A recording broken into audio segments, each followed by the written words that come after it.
tarde hay visitas, si hay algunas personas que están aquí tal vez por primera vez, que han venido invitados por alguien o ha salido de ti el congregarte esta tarde aquí, ¿podrías levantar la mano, por favor, personas que están nuevas? Tenemos varias personas, por ahí también, por aquí por la derecha. A todos ustedes la más cordial bienvenida. Un aplauso, que el Señor les guarde y gracias por acompañarnos. Bendiciones. Muchas gracias. Voy a pedirte un favor, Guillermo. Lo que te voy a pedir no lo vas a entender, te los voy a explicar después. ¿Puedes salir un momentito de tu asiento? Y detrás de ti, no, en la otra fila hay un chico alto. Sal, no te preocupes, sal. Eso, yo te indico. Ve por el pasillo. La primera fila, no, la segunda a la derecha. Ahí, párate. No, detrás tuyo. A ese chico que está sentado, ahora a tu izquierda, a ese chico dale un abrazo. A ese que está ahí sentadito, a ese, dale un abrazo. Y ahora dele un aplauso y después os explico por qué. Después te explico.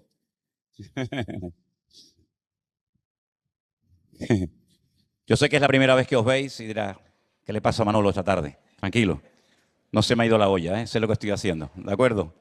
Muy bien, hermanos. ¿Tan bien, tan tranquilos? Yo tengo un poquito de calor, pero bueno, fuera creo que hay más.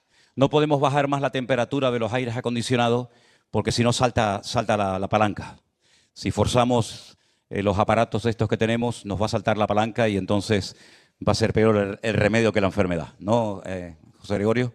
Muy bien. Cierra tus ojos un instante. Vamos a pedirle al Señor que esta palabra que ustedes van a escuchar en el día de hoy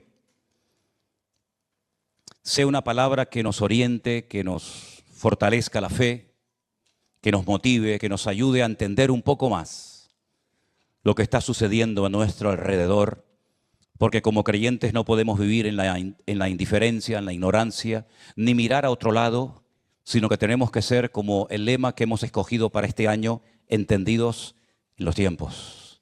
Por eso te pedimos, Señor, que en esta tarde esta palabra que has puesto en mi corazón compartir con tu pueblo sea de bendición y podamos disfrutar de ella y podamos recibirla con gozo, con alegría, sabiendo que es una palabra que viene de tu corazón al nuestro, Señor. Y pedimos que tú nos hables y que quites cualquier obstáculo, cualquier prejuicio, cualquier cosa que sea un estorbo entre tu palabra y nosotros. Te lo pedimos con acción de gracias en el nombre de Jesús. Amén y amén. Yo venía preparando esta palabra durante esta semana y yo iba a decir algunas cosas en esta tarde que ya no las puedo decir. Y os voy a decir por qué. Porque yo iba a decirles a ustedes lo que iba a ocurrir dentro de muy poco tiempo, como algo no muy lejano en el tiempo, pero lo que les iba a decir como algo futuro ya está sucediendo. Por lo tanto, los acontecimientos ocurren con una rapidez tan tremenda que lo que uno está pensando decir el lunes para el domingo a la tarde, resulta que llega el martes y cambia todo y ahora tienes que darle otro enfoque al mensaje o al estudio de la palabra.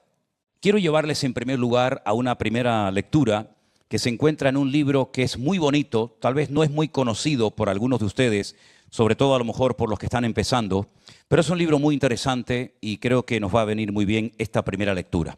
Se encuentra en el libro de Esdras, capítulo 1, por favor, libro de Esdras, capítulo 1. Los que tengan su Biblia ahí pueden seguir la lectura y los que no, pues en las pantallas de la iglesia vamos a proyectar ahora esta lectura para que ustedes la puedan seguir juntamente conmigo. Esdras, capítulo 1, a partir del versículo 1 en adelante, dice así la palabra de Dios. En el primer año de Ciro, rey de Persia, para que se cumpliese la palabra de Dios por boca de Jeremías, despertó el Señor el espíritu de Ciro, rey de Persia, el cual hizo pregonar de palabra y también por escrito por todo su reino, diciendo: así ha dicho Ciro, rey de Persia. El Señor, el Dios de los cielos, me ha dado todos los reinos de la tierra y me ha mandado que edifique casa en Jerusalén, que está en Judá.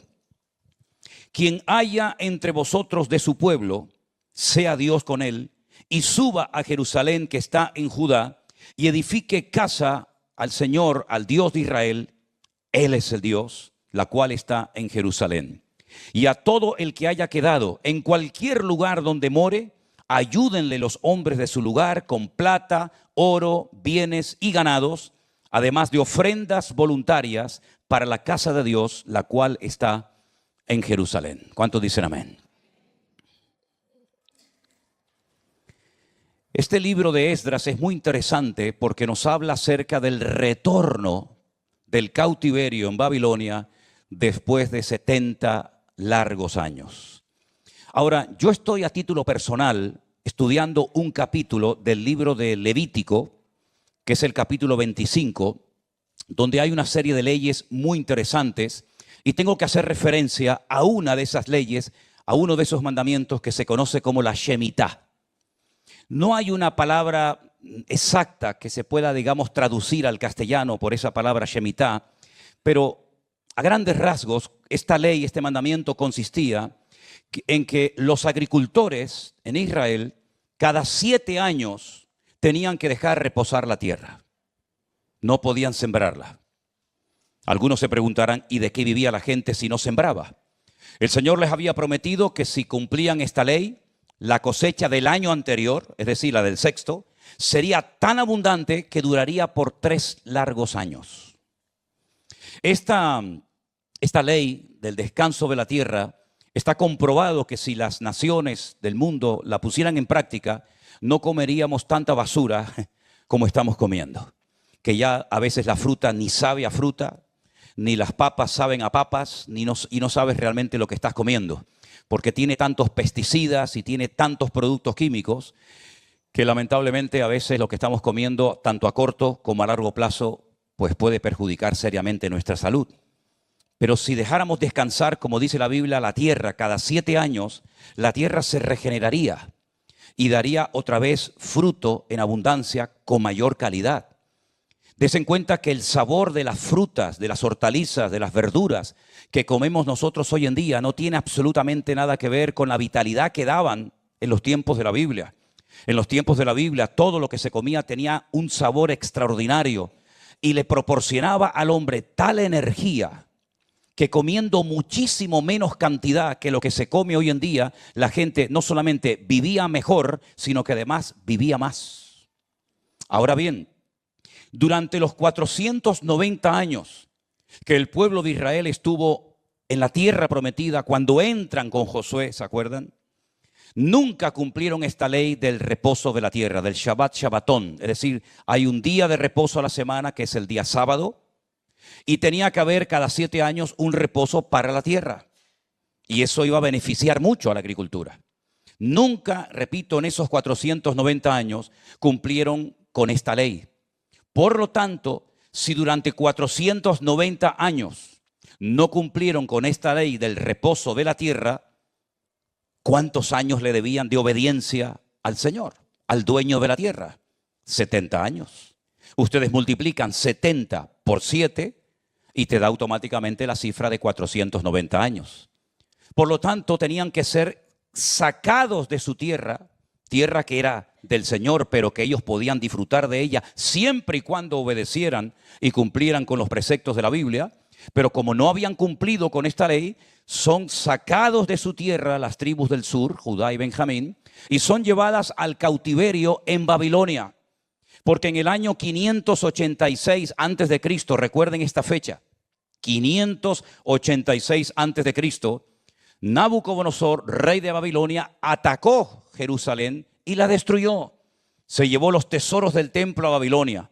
Miles de personas perdieron la vida, pero también miles de personas fueron llevadas al cautiverio en Babilonia. Y allí estuvieron 70 años. Y el salmo que se leía, o parte del Salmo 137 que se leía en esta tarde, habla del dolor, habla de la tristeza que sufrían los que estaban en el cautiverio. Cuando les decían, cantadnos algunas de esas canciones tan bonitas que ustedes cantaban cuando vivían en Sión o en Jerusalén. Y ellos respondían, ¿y cómo cantaremos cántico al Señor en tierra de extraños? Dice que colgaban sus arpas, colgaban sus instrumentos de música en los árboles y comenzaban a llorar acordándose de la gloria pasada. Y decían aquello de Jerusalén, Jerusalén, si me olvidare de ti, que pierda mi diestra su destreza y mi lengua se pega a mi paladar. Ahora bien, 70 años después de esa tragedia nacional, donde muchos fueron llevados al cautiverio y conocemos nombres de personas muy famosas que vivieron durante esos 70 años en el cautiverio en Babilonia. Por ejemplo, uno de ellos, Daniel.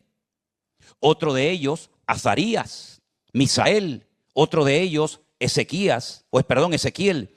Entonces vemos que antes de ser llevados, antes de ser arrancados por la fuerza de su tierra, hubo en Jerusalén un profeta llamado Jeremías. Ahora, yo les voy a pedir un favor a todos ustedes en esta tarde. Yo sé que ustedes siempre, y es algo que a mí a veces me pone un poco nervioso, no mucho, pero un poco nervioso, es ver que a veces cuando yo predico hay un silencio en la sala impresionante. Y créame que a mí eso a veces me pone nervioso, porque no sé si es porque están prestando mucha atención, porque el tema es muy interesante o porque la gente se quedó dormida. Entonces, hacedme el favor de prestar mucha atención, pero de vez en cuando, por ahí el que quiera, puede decir algún amén. Porque yo a veces con este montón de luces que tengo delante de mí, apenas veo los que están allá atrás, entonces digo, oye, ¿me habré quedado solo como en los días de la pandemia? Que prediqué a las sillas o todavía estarán por ahí. Gracias que hoy están en las primeras filas algunas hermanas y hermanos para tener esa tranquilidad de que no me he quedado solo, ¿no? Ahora bien, Jeremías había dicho que cuando pasaran los 70 años del reposo de la tierra, el Señor los volvería a traer. Ahora, ¿cómo van a salir de Babilonia si Nabucodonosor los ha castigado, les ha roto las murallas, les ha destruido el templo, ha profanado el lugar santísimo, se ha llevado los tesoros a Babilonia? ¿Cómo ahora van a pensar ustedes que el mismo rey que ha hecho ese destrozo en el país les va a dar permiso para volver a su tierra? Es algo impensable, es una locura. Sin embargo, escuchen este dato, porque algunos de ustedes están hablando últimamente con mucha gente inconversa, o digamos con gente interesada en la Biblia o en el Señor. Y este dato que te voy a dar es espectacular. Espero que lo recuerden. Ellos estaban en Babilonia privados de libertad, no podían salir de allí.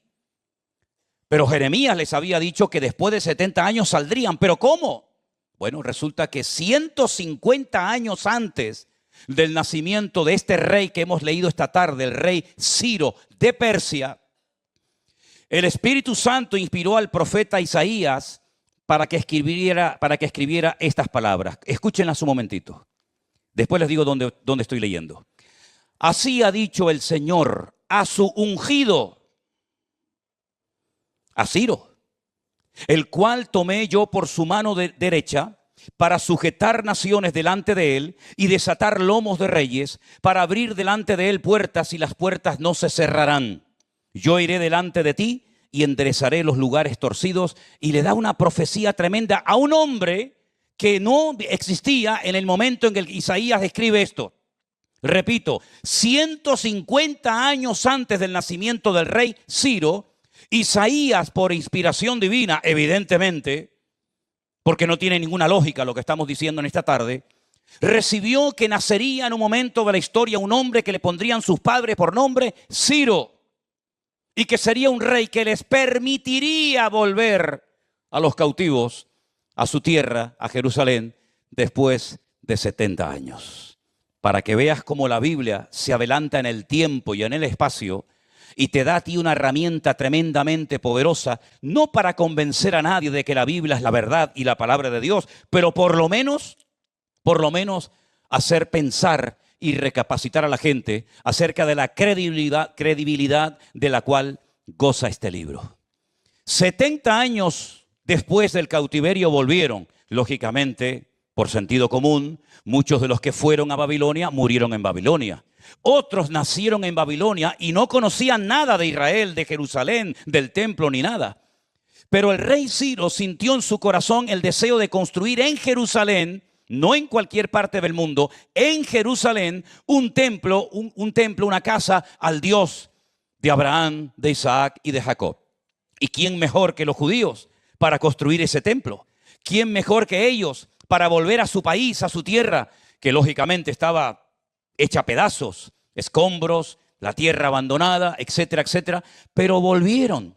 Ahora, antes de ir a Jerusalén nuevamente, Un profeta llamado Daniel, que yo lo considero el libro de Daniel, el Apocalipsis del Antiguo Testamento, tuvo un día un sueño y en ese sueño vio 4 animales. Yo sé que son muchos datos, pero yo sé que ustedes tienen una memoria tremenda. Y dentro de un mes les voy a preguntar todo esto y me lo va a decir de memoria, como yo te lo estoy diciendo de memoria en esta tarde, ¿vale? Él vio 4 animales. Dice que vio a un león, pero con alas. Y ese león, cuando el Señor le dice, mira, ese león, ¿sabes a quién representa? Al imperio en el cual estás viviendo ahora mismo, a Babilonia. Pero cuando este imperio se extinga, se levantará otro imperio que será el de los medos persas. Y dice que lo vio tipificado por la figura de un oso. Pero ese imperio también va a caer. Y se levantará un tercer imperio.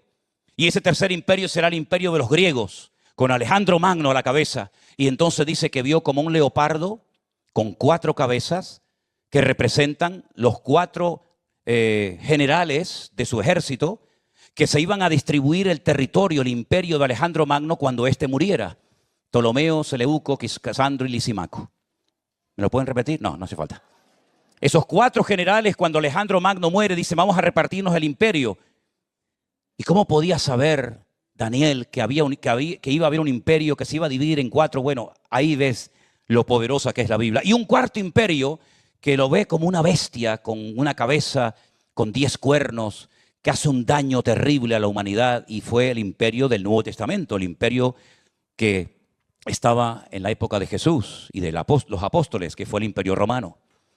Nabucodonosor había tenido un sueño con una imagen de oro, plata, bronce y hierro, y son los mismos imperios. El oro es Babilonia, la plata es los medos persas, el bronce son los griegos y el hierro con barro son los romanos. Cuando ellos vuelven a su tierra, vuelven financiados, escuchen bien esto, por el imperio de Persia. Ellos no tenían capacidad económica para reconstruir un país, una ciudad, unas murallas. Acabo de leer el libro de Nehemías, lo acabo de terminar de leer hace unos días. ¿Y saben el esfuerzo tan grande que se tuvo que realizar para construir una muralla, cerrar el perímetro de la ciudad de Jerusalén? Que, por cierto, las murallas de la época de Nehemías, todavía los restos se pueden ver en algunas partes de Jerusalén. Y que eran mucho más grandes que las que están actualmente, que fueron construidas en el siglo XVI por Sulimán el Magnífico. Todo eso lo financió Ciro, el rey de Persia. Les dio dinero, les dio soldados, les dio plata, les dio oro, les dio madera y construyeron el templo de Jerusalén, el segundo. Ahora bien, la Biblia nos enseña que este rey era el ungido de Dios. La palabra ungido es una palabra, tiene un término con unas connotaciones espirituales muy fuertes, porque es la palabra Mashiach. El ungido es el escogido de Dios para una finalidad. Por eso conocemos al Señor Jesucristo como el Señor Jesús, Yeshua, HaMashiach, como el ungido. Conocemos al rey Saúl como el ungido, como el Mesías, el Mashiach. Y ahora este rey, que es un gentil, que no es judío, el Señor lo llama por primera vez a un gentil. Este es mi ungido. Este es el instrumento que yo voy a utilizar para que vuelva mi pueblo a su tierra y la reconstruyan. Ahora, ese imperio de Persia, hasta 1979, la mayoría de ustedes no habían nacido. En 1979, en ese país que estaba bajo el Shah de Persia, ¿se acuerdan? Experimenta una revolución islámica que ha durado más de 47 años y le cambiaron el nombre de Persia por Irán. Y yo iba a decir hoy, pero ya no lo puedo decir porque ya sucedió, yo iba a decir que antes de que terminara este año 2025, Israel sí o sí iba a atacar a Irán. Iba a atacar Irán, tiempo futuro. Pero preparando este mensaje, estudiando todo esto, para mi sorpresa, resulta que hace unos días, de madrugada, Israel atacó Irán. Ahora, hay 4 acontecimientos que tienen que ver mucho con la Biblia, con este imperio. Recuerden que, por ejemplo, España en la Biblia es mencionada 2 veces. Jerusalén miles de veces. Pero Persia, el actual Irán, 240 veces. Es decir, que si Dios habla 240 veces de esta gente, es para prestar atención, ¿no les parece? 240 versículos en el Antiguo Testamento que hablan acerca de Persia o la actual Irán.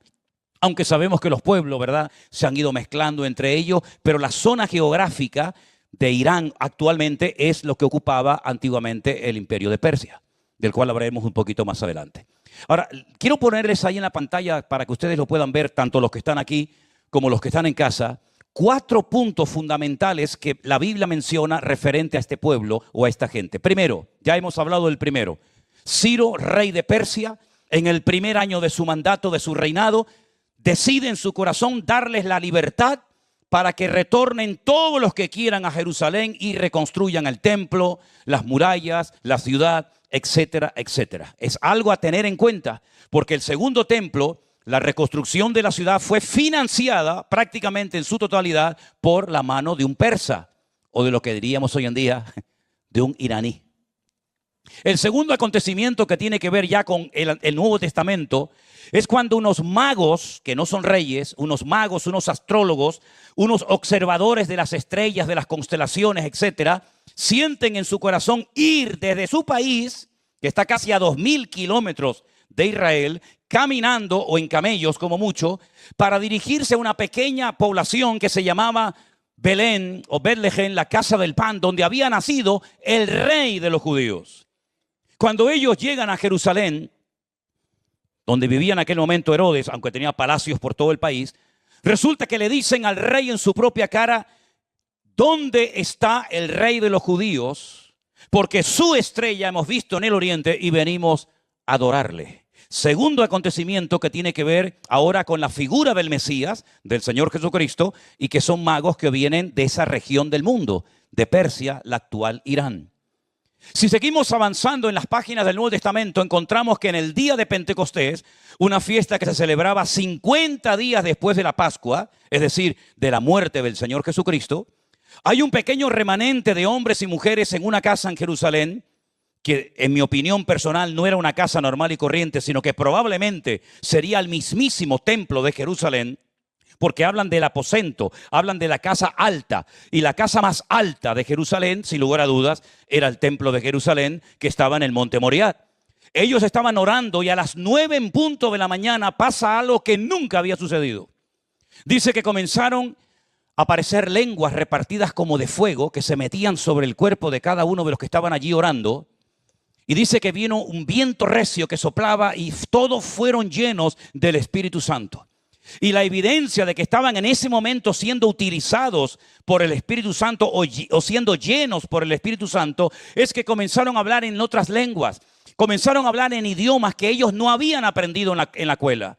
Eran idiomas desconocidos para ellos, pero conocidos para la gente que estaba en aquel momento en Jerusalén, que probablemente, y no exagero, sería como 1 millón de personas. Y algunos se preguntarán, ¿y de dónde salió tanta gente? ¿De dónde salió ese 1 millón de personas? Porque aquí hay una lista en el Hechos capítulo 2, por si después lo quieren leer, de más de 20 países que están allí con una pequeña representación: partos, medos, elamitas, cretenses, árabes, judíos, prosélitos, sí, casi de todas las naciones de la tierra, por lo menos cercanas a Jerusalén. Y dice la Biblia que oyéndoles hablar las maravillas de Dios en las lenguas de sus países, se quedan maravillados y dijeron: ¿pero esto qué es?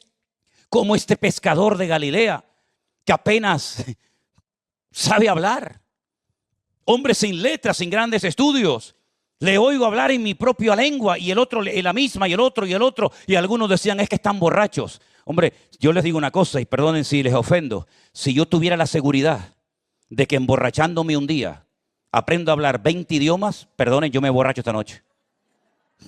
Hermano, Manolo, tú te emborrachas esta noche y mañana sabes hablar 20 idiomas diferentes. Venga, empieza a traer garimbas una detrás de otra. Venga, una detrás de otra. Y mañana predico en 20 idiomas. Pediré perdón por la borrachera del día anterior, pero ahora puedo predicar en 20 idiomas. No estaban borrachos. Pedro y yo el comentario dice: momentito, no estamos borrachos, como vosotros suponéis.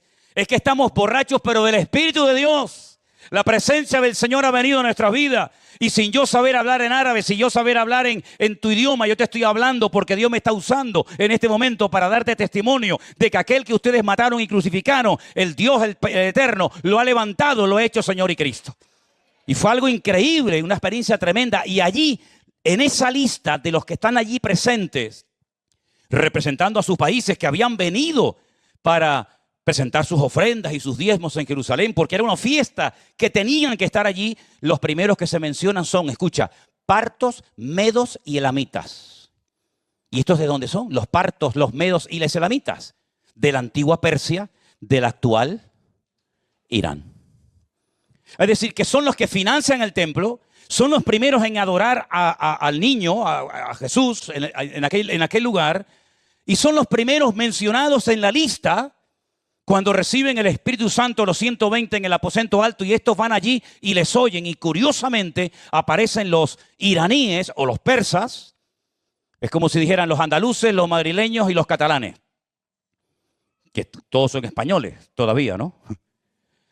Pues allí estaban los partos, los medos y los elamitas. ¿Y estos de dónde son? Estos son de Persia. Allí están. Pero luego hay un cuarto acontecimiento, porque de los 4 de la lista, 3 se han cumplido. El cuarto todavía no. Y lo vamos a leer un momentito en Ezequiel capítulo 38, verso 5. Y tiene que ver con la guerra. Sí, hermanos, con la guerra. La Biblia dice que hay un tiempo para paz y un tiempo para la guerra. Un tiempo para reír y un tiempo para llorar. Un tiempo para nacer y un tiempo para morir. Y estamos en tiempo de guerra. Así de claro. Ezequiel 38 nos habla acerca de la invasión que experimentará Israel en los últimos tiempos. Y tienen todo el capítulo 38, todo el capítulo 39, las naciones que se van a unir para venir a pelear contra Israel, contra Jerusalén. Y hay una lista de naciones. En el capítulo 38, versículo 1 dice: vino a mí palabra de Dios diciendo, hijo de hombre, pon tu rostro contra Gog en tierra de Magog. Todo esto tiene una explicación, yo no tengo tiempo para explicar esto ahora, pero dice, este hombre es príncipe soberano de Mesec y Tubal. Profetízale a él y dile, así ha dicho Jehová el Señor. He aquí yo estoy contra ti, oh Gog, príncipe soberano de Mesec y Tubal, te quebrantaré y pondré garfios en tus quijadas y te sacaré a ti y a todo tu ejército, caballos, jinetes y todo equipados, gran multitud de paveses, escudos, teniendo ellos espadas. Y ahora menciona varias naciones, como Persia, Cus y Fut, con ellos. Hay naciones que hasta el día de hoy se llaman igual. Por ejemplo, Egipto nunca ha cambiado el nombre, siempre se ha llamado igual, Egipto. Siria siempre se ha llamado igual, Siria fue antes, ahora y después. Pero Irán, hubo un momento en la historia que se conocía como Persia. Y Persia dice que en los últimos tiempos, en la famosa batalla de Armagedón, apoyará una confederación enorme de países que, viendo que ellos solos no pueden, se van a unir a otros con un fin en común, que es ir a Israel y atacarlos. Y la Biblia dice cuánto durará esa guerra, cuánta gente va a morir, cómo los van a enterrar, qué tipo de armas se van a utilizar. Y te estarás preguntando, pero ¿cómo puede la Biblia decir hace miles de años cuántas naciones, cuánta gente, cuánto tiempo se va a estar enterrando cadáveres, cuánto tiempo se va a estar quemando armamento al fuego? ¿Cómo puede decir la Biblia todo eso si no existía esta gente, no existían estas armas? Bueno, ahí te das cuenta de que la Biblia no es un libro normal y corriente, sino es la palabra de Dios. Y Dios, que es el único que conoce el futuro, cuando quiere, lo revela a sus siervos en su palabra, y es lo que estamos haciendo en esta tarde. ¿Cuántos dicen amén? Ahora bien, estamos en este momento, en un momento muy interesante de la historia y muy complicado. Anoche fueron destruidas en la ciudad o cercano a Tel Aviv 61 edificios. Eso nunca había pasado en Israel, nunca, jamás. Lo del 7 de octubre fue un pequeño botón de muestra de lo que ha ocurrido en estos últimos 2 días, en estas últimas 48 horas. Estamos en contacto directo con hermanos, con amigos. Recuerden que una hermana de nuestra congregación, Canderina, está en este momento en Israel y ha estado más tiempo dentro de los refugios que fuera.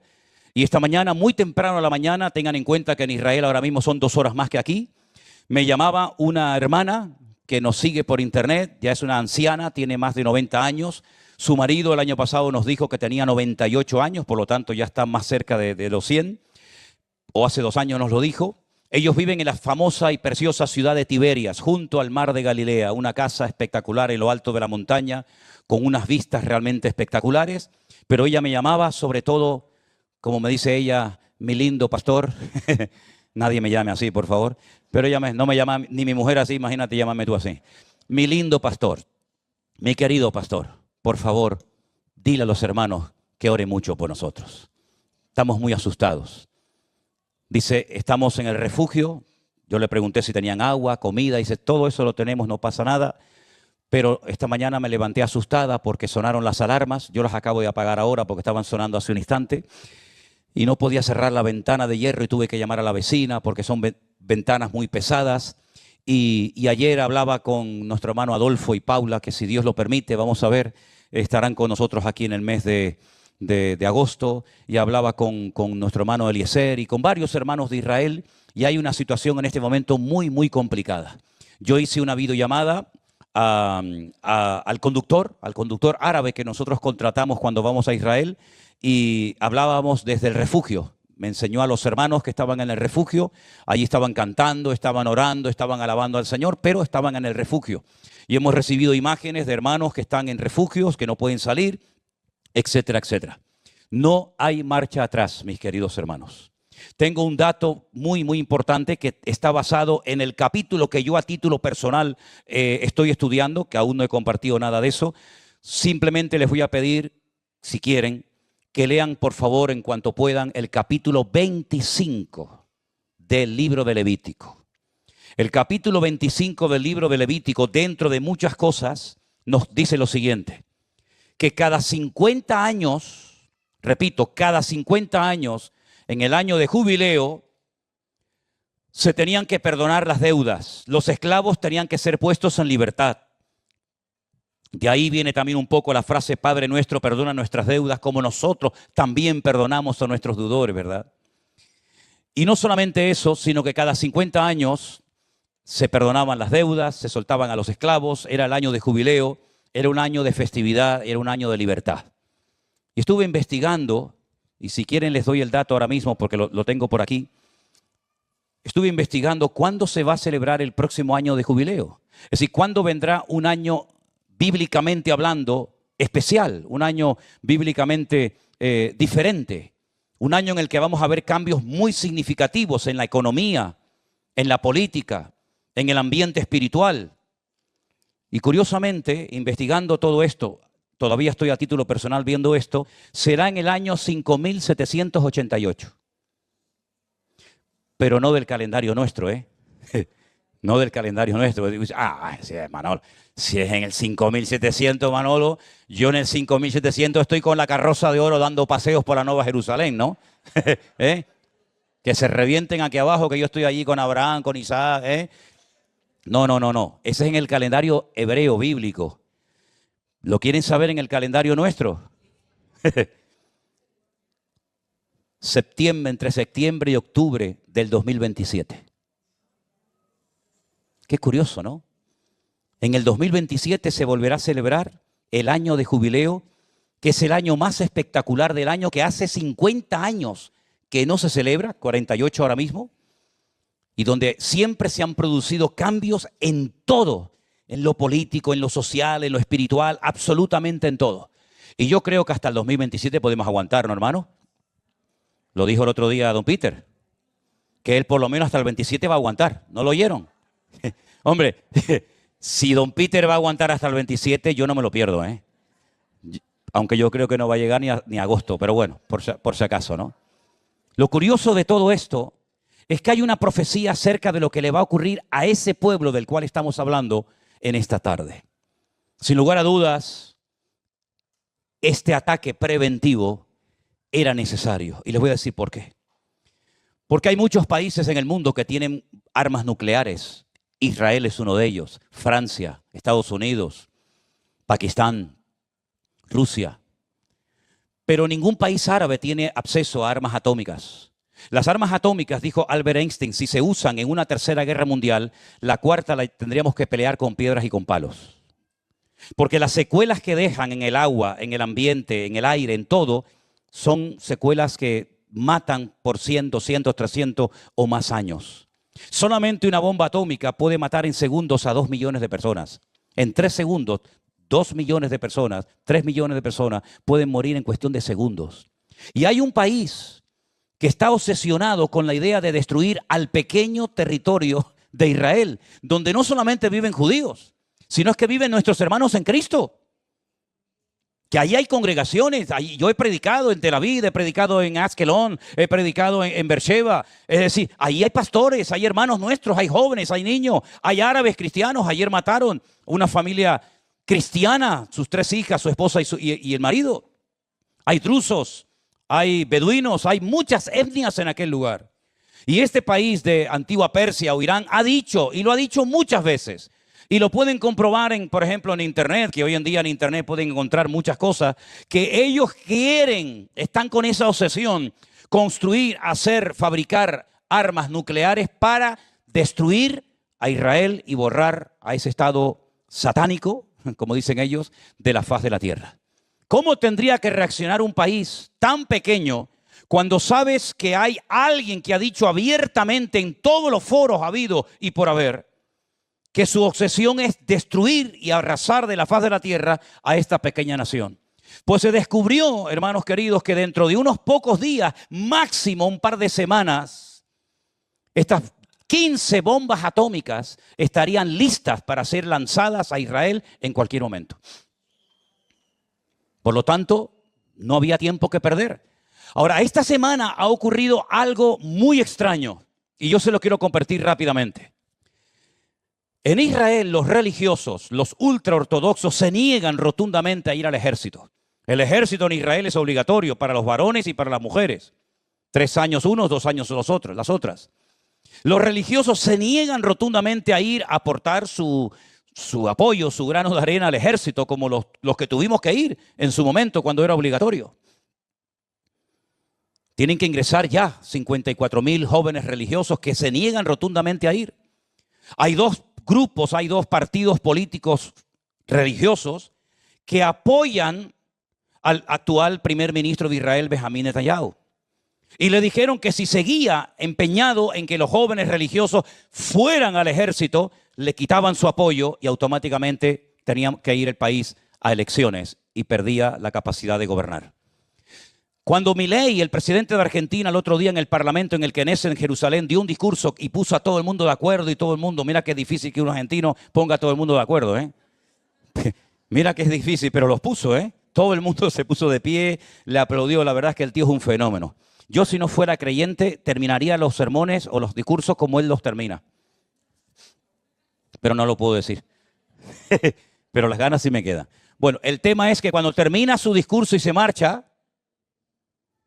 empieza la votación para ver si el presidente o el primer ministro de Israel sigue o no sigue.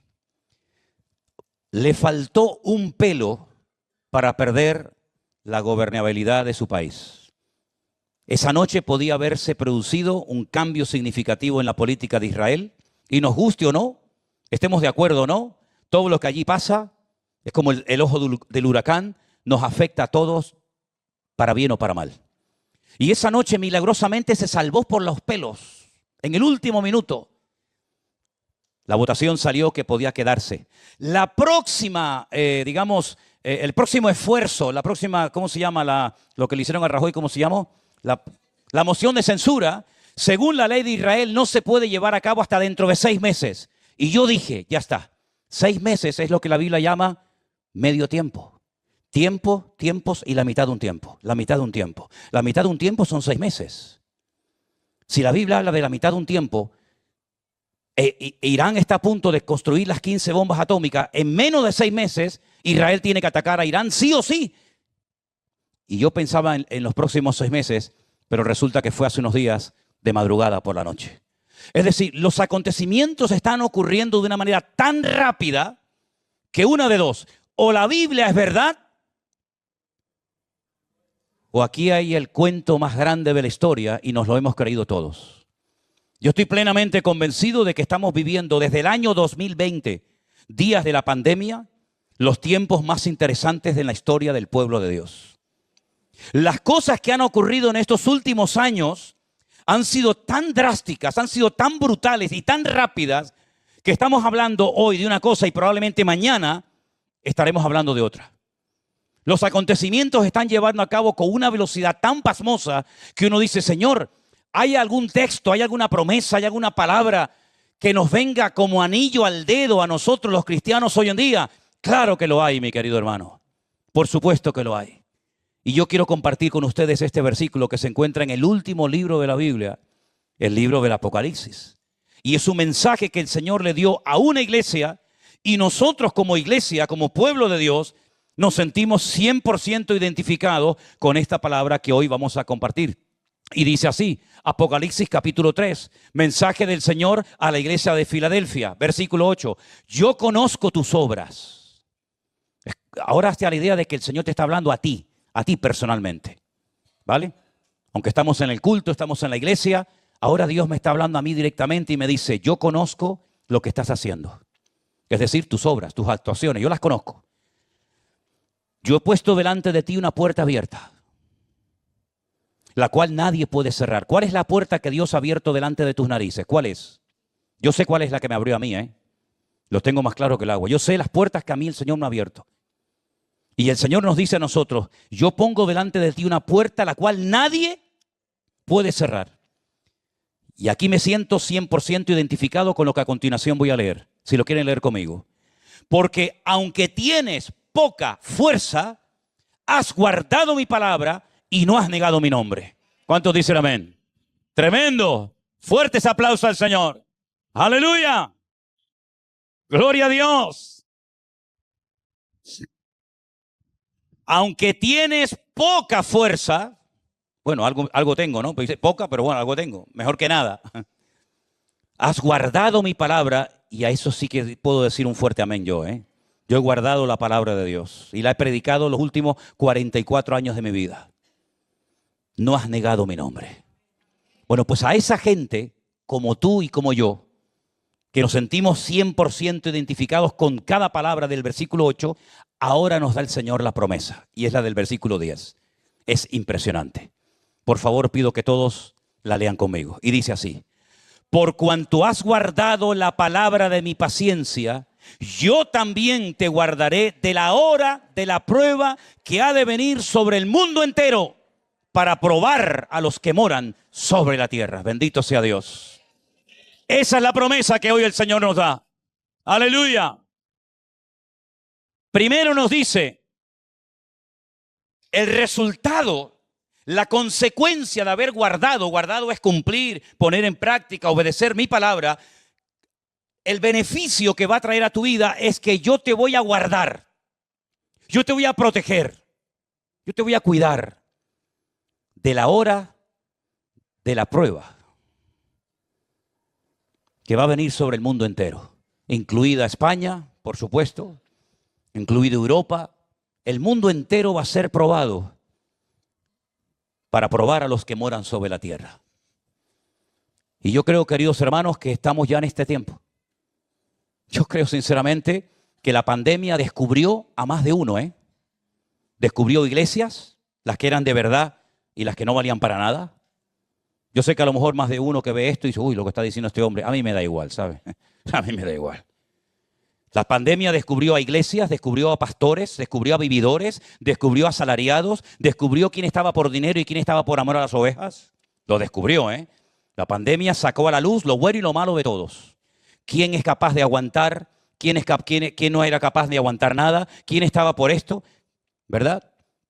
Por eso yo allá arriba en mi habitación donde yo vivía en aquellos años le dije, Señor, como si yo le estuviera dando consejos al Señor, ahora es un momento espectacular. Nunca en la historia nos había pasado esto. Cerrar la iglesia, cerrar los negocios, cerrar los hoteles, cerrar los aeropuertos, cerrar todo. Si esta obra es tuya, ahora demuéstralo, Señor. Y Dios lo demostró con creces.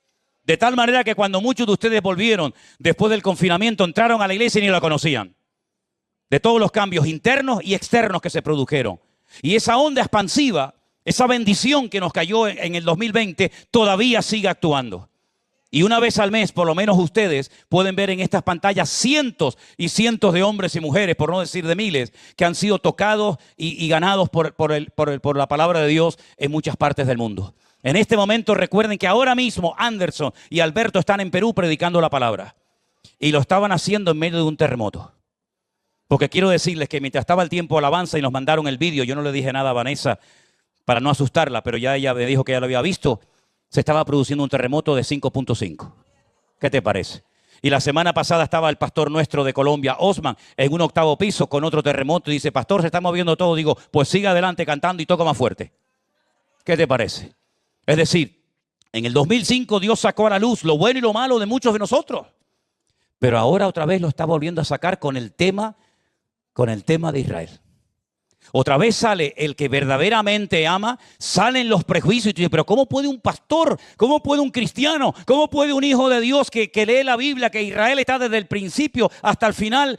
Bueno, hermano, es que las pruebas, lo bueno que tienen es que sacan a la luz todo lo bueno y todo lo malo que nosotros hay. La Biblia dice que nuestra fe va a ser probada por el fuego. Y el fuego lo que hace es que saca la escoria y se puede limpiar y queda lo puro, queda lo limpio. ¿Y saben lo que estaba pensando hoy? Israel tiene una cosa que se llama la Kipá Barcel. Es como la cúpula de hierro que protege. No es 100% eficaz, pero bueno, si no tuviera eso, estaríamos hablando ahora de millones de muertos, ¿no? Pero bueno, entran los misiles, se intersectan, algunos lamentablemente caen, otros no caen, y bueno, y esa cúpula de hierro ha protegido a millones de personas, creyentes, no creyentes y todos los que viven allí. Pero estaba pensando, cúpula de hierro. ¿Ustedes se acuerdan de las tablas que estudiábamos, los símbolos químicos? ¿Se acuerdan aquellas tablas o no? ¿Cuál es el símbolo químico del hierro? ¿Y Fe cómo se pronuncia? Fe. La fe es la que ha vencido al mundo y la fe en Jesucristo y en su palabra es la que nos va a salvar de la hora de prueba que viene sobre todas las naciones de la tierra. Nuestra fe nos va a salvar en el nombre de Jesús. Fuertes aplausos al Señor. ¡Aleluya! ¡Y a su nombre!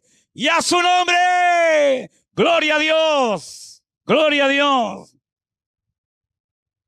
Caerán a tu lado 1000 y 10.000 a tu diestra, mas a ti no llegará.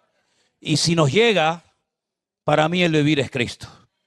Así que ya sea que muramos o vivamos, somos del Señor. Hemos entrado en una cuenta regresiva que ya no hay marcha atrás. Israel, lo he dicho en varias ocasiones y no creo que esté muy equivocado, no va a volver a ser nunca más lo que fue cuando comenzamos a ir hace 20 y tantos años a ese país. Todo ha cambiado. El Medio Oriente ha cambiado, la política, la economía, la reacción de los estudiantes en las universidades, todo ha cambiado. El mundo se ha vuelto loco, todo está patas arriba. Miren incluso los Estados Unidos, deportando a gente que fue, no digo todos, pero la mayoría fueron a trabajar, a buscar un futuro para sus hijos, abuelos, tíos, primos, sobrinos, padres, madres, siendo deportados como si fueran en algunos casos como criminales, ¿verdad? Separando familias, rompiendo corazones, ilusiones de gente que se jugó la vida para poder llegar a ese lugar, ¿verdad? Y estamos viendo en Europa cómo cada vez se habla menos de Dios, su palabra no cuenta nada. Estamos viendo a España, un país totalmente lleno de una corrupción total y absoluta. Cada día nos enteramos de un escándalo más y esto no ha hecho más que empezar. Y aquí estamos nosotros, queridos hermanos, para seguir brillando y marcando una diferencia y decirle a la gente, el mundo, te guste o no, irá de mal en peor. La maldad se multiplicará, mas el que persevere hasta el fin, ese será salvo. ¿Cuántos dicen amén? Fuertes aplausos a nuestro Dios. ¡Aleluya! Gracias, Señor, por la fe y el poder de Dios que nos ha salvado la vida. Gracias, Señor Jesús. Te alabamos. Te alabamos, Señor. Nos ponemos de pie en esta noche, queridos hermanos. Esta guerra va a durar un tiempo. Van a haber muchas bajas, muchas lágrimas. Perdón, y se me olvidó. Y no quiero olvidarme de esto que es muy importante. La profecía para Irán.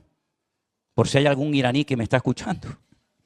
Jeremías 49, mira qué profecía impresionante. Aún no se ha cumplido,